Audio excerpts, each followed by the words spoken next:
واقعی سائفر جو ہے یہ ایک حقیقت ہے، اور ڈونلڈ لو نے دھمکی آمیز جو ہے پاکستان کے امبیسڈر کے ذریعے ایک پیغام پہنچایا ہے جو پاکستان کے اندرونی معاملات میں سنگین مداخلت کے مترادف ہے، جس کی انہیں سخت جو ہے متنبع کیا گیا ہے ایک ڈیماش کے ذریعے۔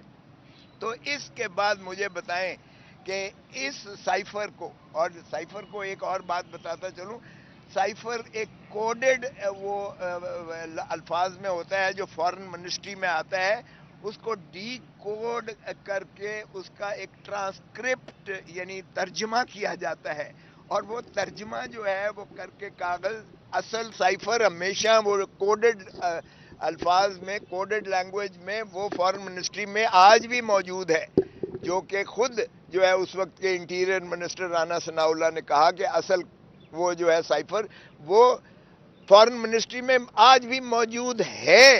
تو پھر کہنا کہ یہ سائفر کو لے گیا ہے عمران خان، او بھائی وہ جو ایک ترجمہ والا خط ہوتا ہے وہ تو سارے کیبنٹ میں بھی بٹا، اور نہ صرف فورن یہ جو ہے اپنا national security council Imran Khan کی موجودگی میں، بلکہ شہباز شریف کی موجودگی میں بھی نیشنل سیکیورٹی کونسل میں وہ خط بٹا اور ساروں نے پڑھا، اور اس کے بعد جو ہے وہاں تو مجید جو ہے امبیسڈر کو بلایا گیا جس نے اس کی تصدیق کی کہ واقعی ڈونلڈ لو نے یہ باتیں مجھ سے کی تھیں۔ تو پھر اس کے بعد کون سی سیکریسی رہ گئی، کون سی پریویسی رہ گئی؟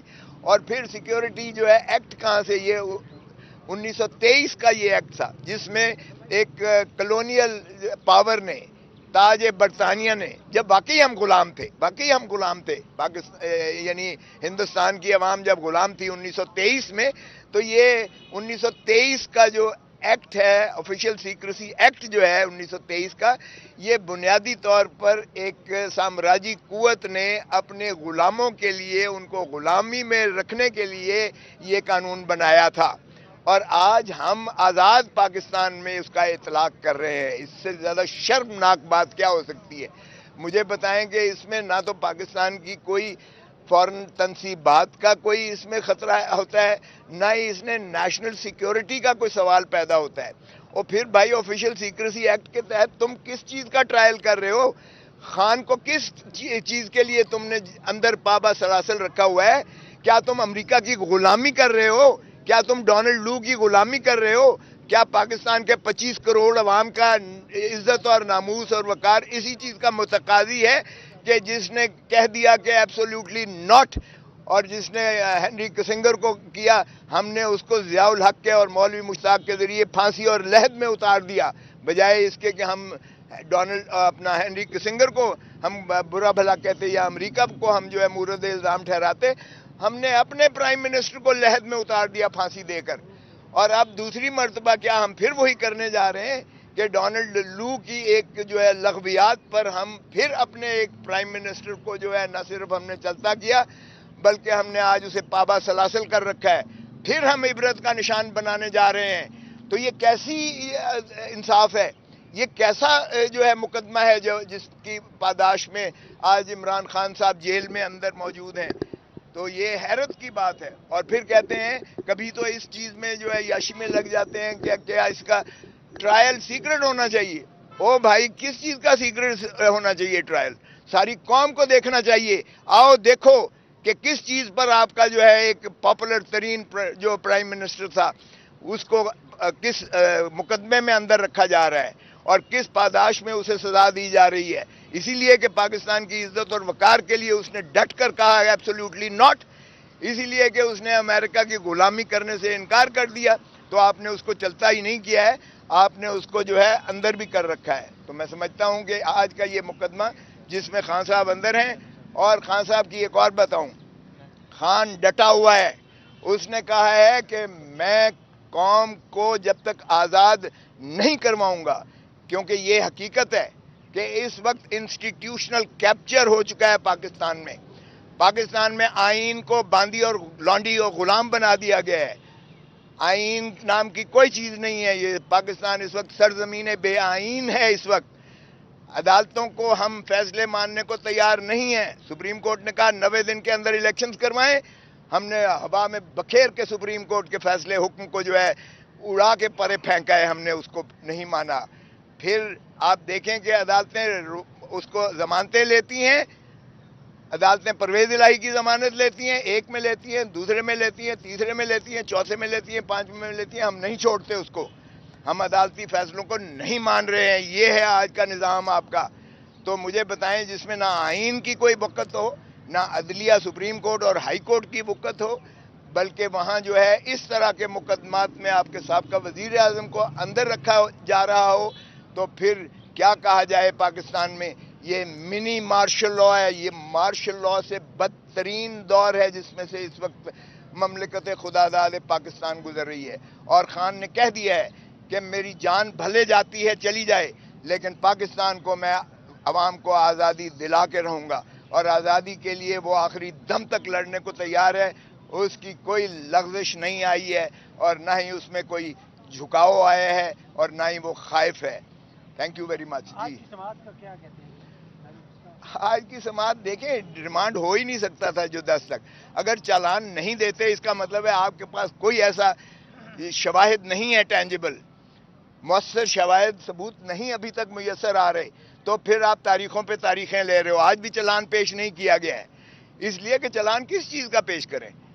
کیا یہ چالان بنتا ہے کہ اس نے ڈونلڈ لو نے یہ ایک لغو بات کر کے پاکستان کو دھمکی دی ہے؟ اس میں پاکستان کی کون سی سیکیورٹی خطرے میں پڑ گئی ہے؟ پاکستان کی عزت اور نموس اور وقار کو تو عمران خان نے ڈٹ کے جو ہے دفاع کیا ہے.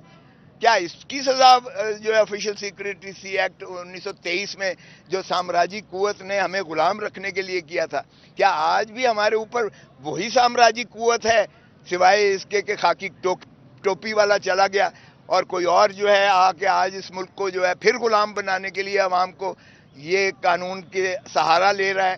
تو اسی لیے خان نے جو ہے اس کو ڈٹ کے کیا ہے. آج ریمانڈ غلط دیا ہے عدالت نے، بالکل کوئی جواز نہیں تھا. 10 اکتوبر تک دیا ہے. آج کا کوئی جواز نہیں بنتا تھا. آج خان کو رہا کر دینا چاہیے تھا باعزت طریقے سے اگر چلان نہیں آیا. باہر کے 10 اکتوبر کی تاریخ. سر کل عامر فاروق صاحب نے کہا کہ اب یہ کیس جو ہیں لائیو سٹریمنگ میں جائیں گے، اس میں وہ مسکرائے بھی ہیں، تو اس حوالے سے آپ کیا کہتے ہیں؟ اور دوسرا جاوید صاحب نے جس طرح کہا کہ اڈیالہ جیل منتقلی کے حوالے سے کل وکلاء کی جانب سے ایک ٹویٹ کیا گیا جو میڈیا پہ کافی پھیلا، لیکن اس کو بعد میں ڈینائی کر دیا گیا. کیا اس طرح کا یہ معاملہ ٹھیک ہے؟ نہیں دیکھیں، وہ تو فیصلہ ایک کل دیا ہے، انہوں نے آرڈر کیا ہے. انہوں نے کہا ہے کہ اب ان کا جو وہ سٹیٹس تھا بطور ایک قیدی کے سزا یافتہ کے، وہ ختم ہو چکا، کیونکہ ان کی وہ اس میں ضمانت ہو چکی ہے. سزا جو ہوئی تھی 3 سال والی وہ معطل ہو چکی ہے، سزا سسپینڈ ہو چکی ہے. لہذا اب وہ آرڈینری پریزنر کی حیثیت سے اس سائفر والے کیس میں. تو کیا کوئی اور مقدمہ بھی پنڈی اور اسلام آباد کا ہے جس میں اٹک جیل میں رکھا گیا ہو قیدی کو؟ تو جب سارے باقی جو ہیں وہ اڈیالہ جیل میں ہوتے ہیں، تو پھر آپ نے عمران خان کو کس طرح اٹک جیل میں رکھا ہے؟ لہذا انہوں نے حکم دیا چیف جسٹس اسلام آباد ہائی کورٹ نے کہ انہیں اٹک جیل سے شفٹ کر کے اڈیالہ جیل لے جایا جائے. اور اغلباً چونکہ کل ان کو پاس حکم نہیں پہنچا تھا، آج پہنچے گا تو یہ ان کو منتقل کر دیں گے اڈیالہ جیل. سر آپ نے بھی کہا کہ عمران خان مقبول لیڈر ہے، تو عمران خان کے لیے عوام سڑکوں پہ کیوں نہیں نکلتے سر؟ مقبول لیڈر جو ہیں، دیکھیں عوام یہی ایک مسئلہ ہے، یہی ایک مسئلہ ہے. اس وقت ریاستی اداروں کے لیے صرف ایک عمران خان ہی ہے جس کو دفن کرنا ہے. عوام کی کوئی دکھ درد نہیں ہے. عوام بلک رہی ہے، عوام مر رہی ہے، عوام بھوک سے جو ہے فاقوں پر آئی ہوئی ہے. عوام کا جو حشر کر دیا ہے بجلی کے بلوں نے، اور جو حشر کر دیا ہے تیل کی مہنگائی نے، اور جو حشر کر دیا ہے افراط زر نے، عوام بیچاری ایک دن کے لیے، ایک لمحے کے لیے سانس لینے پر جو ہے وہ تنگ ہے عوام. تو اس لیے آپ دیکھیں کہ عوام اگر نکلی تو ایک خان صاحب نے خود بھی اس لیے تحمل اور برداشت کا جو ہے اندیا دیا ہے. اور خان صاحب بالکل نہیں چاہتے کہ تخریب کاری ہو کر پاکستان کی ریاست کا نقصان پہنچے، پاکستان کی عوام جو ہے گلی گلی جو ہے فساد کے بیسس پر جو ہے اور زیادہ ایک تلاطم میں آئے، ایک اور اذیت اور کرب سے گزرے. سو عمران خان خود بھی یہ نہیں چاہتے ہیں. انہوں نے ایک صبر اور تحمل کی تلقین کی ہے. ہم قانون کی جنگ لڑیں گے انشاءاللہ. قانون اور آئین کے ذریعے عوام جو ہے بالکل جب بھی کال دیں گے آپ دیکھیں کہ عوام کس طرح سے نکلتی ہے. اور پھر یہ جو طوفان، یہ جو اپنے آپ کو فرعون سمجھتے ہیں، یہ عامر جو ہیں، ہم نے دیکھا مکہ